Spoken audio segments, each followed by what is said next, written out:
i-apply sa buhay natin kasi innately tayo nasukil tayo.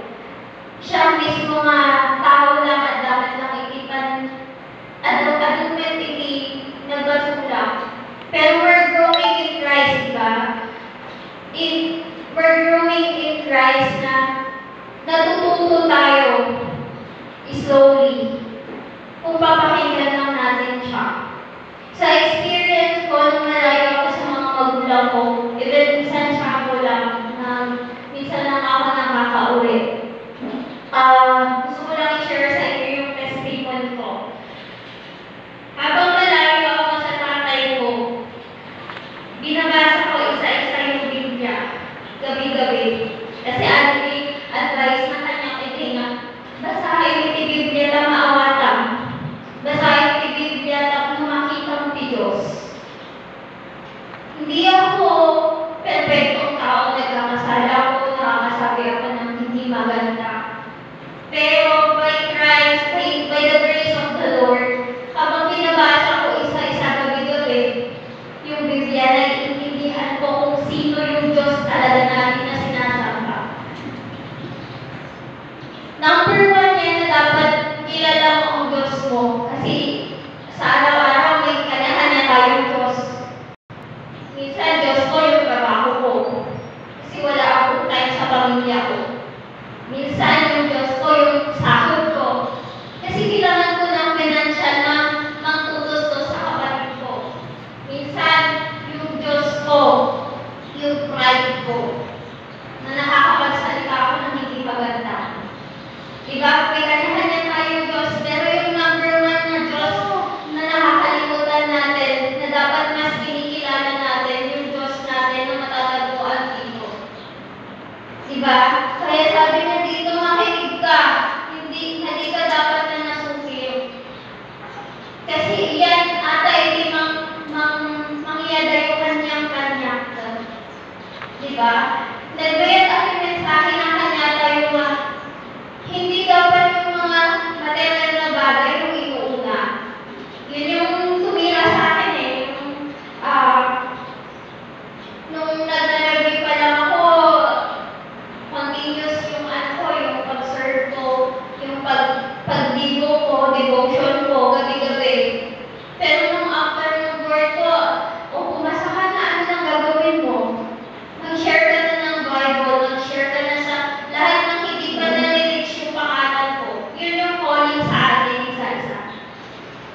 Even yung family mo, responsibilidad mo silang share ng word of the Lord or yung salita mo.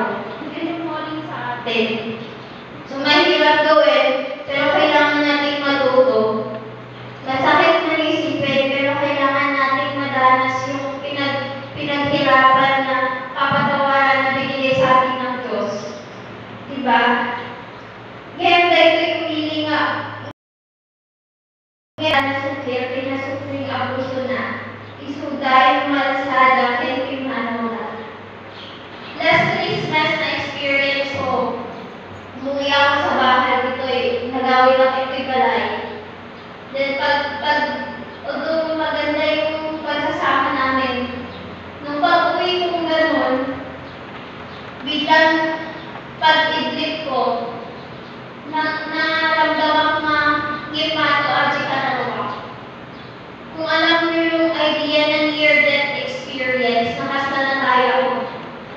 Makita ka dyan, katawang araji baba. Yet ako yun na ay nanahikapanan ni Diyos na lang. Ijinasiknyat, kaya nagap ako yung nagubo. Umiiyak ako doon. Akala ko patay na ako. Pero may message na gustong iparating sa akin ng Diyos na hindi ka pa sapat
na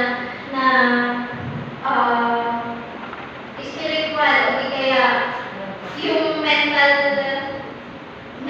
health ng tao, kung baga completely diagnosed na depressed yung tao, kailangan ng therapy.